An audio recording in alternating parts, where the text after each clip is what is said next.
So, another edition of the Kickin Lawyer. Got you here in my new office so you can enjoy the surroundings. I'll show you it sometime. It looks better than the brown wall behind me. But anyway, so today what we're going to talk about is how to avoid being stopped by the police. So, how to avoid getting a citation, how to avoid being stopped by the police. Obviously, if you don't get stopped by the police, then you don't have to worry about hiring our services a lot of times.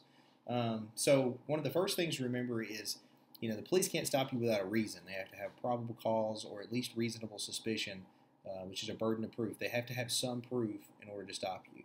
And if you can avoid giving them that justification, then then you're already a step ahead of them on them getting to stop you. So one of the things that I tell everybody you need to remember, and keep in mind I was a police officer, is there are some standard reasons that they will stop you. One is registration. Make sure you keep them tags current. That's including make sure it's properly displayed.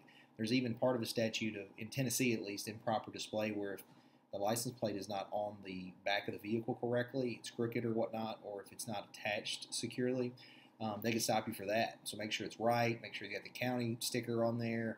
Year and date is accurate. Keep your tags up to date. Make sure the registration is current. Make sure it comes back to that vehicle. It's another reason they could stop you. Make sure all your lights are working, the headlights, tail lights, brake lights, because light law is another reason to stop you. There's a new law recently was changed to where there's a light that has to be on the license plate display. Has to be, anytime the headlights are active, that light is supposed to be working also. You need to make sure that light is functioning properly. Stop at stop signs. Don't be California rolling through the stop sign. That means a stop sign to a cop means the weight of the vehicle has to transfer. So it's not that I touch it, nobody's there, and I go. You have to stop, weight of the vehicle transfers, and then you go. Don't speed. That's pretty clear. Obey the traffic laws. Stop signs, red lights, don't speed, use your turn signal.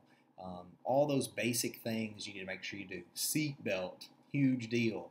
In Tennessee, if the driver's not wearing a seat belt, that's a reason for a primary stop. So make sure you're wearing your seat belt at all times. It's not only state law and can save you. I saw some wrecks that were pretty bad because people weren't wearing the seat belt, but wear your seat belt. And so anyway, any plethora of other traffic offenses they could stop you for. So that'd be number one is, don't give them a reason. Number two would be, don't be riding dirty. Now riding dirty means you're riding along and you got, marijuana smoke rolling up out your car window. I know in some states it's legal. It's not in Tennessee and the majority of others, and the police can smell that stuff. I've had a client that was stopped because, the cops, he rolled by the cops in his car and his window was down and they claimed they smelled marijuana. Don't give them that reason. If you're going to enjoy the devil's lettuce, don't be driving around with your window down in front of the police and be surprised when they stop you. Cops are not idiots, and when I was one, we looked for a reason to stop you. That's their job. That's what they're supposed to do. So don't give them a reason.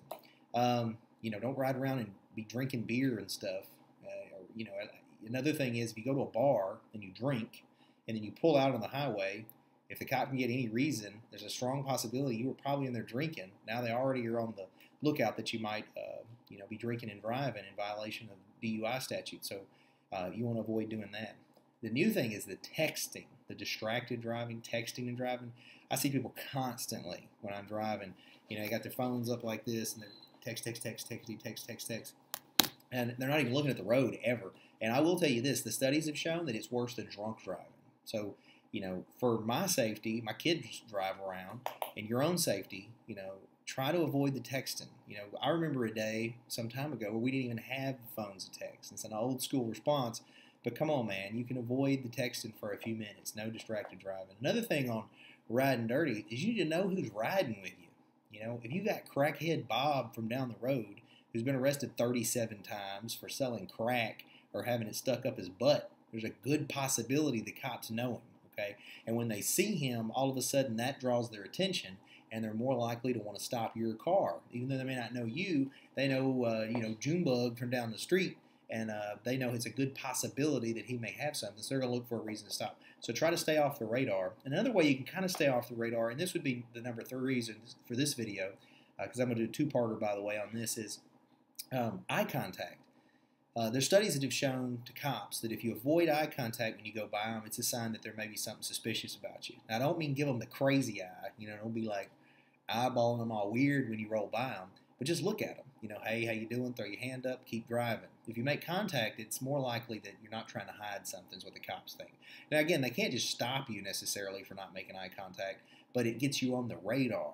And we had a rule when I was a cop where any good cop could stop any car legally. We could find a legal reason. There's tons of little nuanced traffic laws that these cops know and study and use as a reason to stop you because that's their job. So make their job harder and don't give them a reason, to pull you over. So to go back again, to avoid being stopped by the cops, don't give them a reason. Don't be riding dirty. And make sure you, if you go by, give them eye contact. Say hi. Give them a little wave or whatever. Good old country, couple fingers. Might mean something now. Be careful with the fingers. But anyway, so that's it for today from the Kickin Lawyer. Again, with the Huffman Law Firm. If you need anything, feel free to call one of the numbers below. And then please like and share the video if you want. And give me some subscribers. I do have a guy that's requested a video, so I'm going to do one pretty soon on gun trust. But I will do one more on this soon, a part 2 of how to avoid getting stopped by the cops. So good luck, and if you do get stopped, give us a call.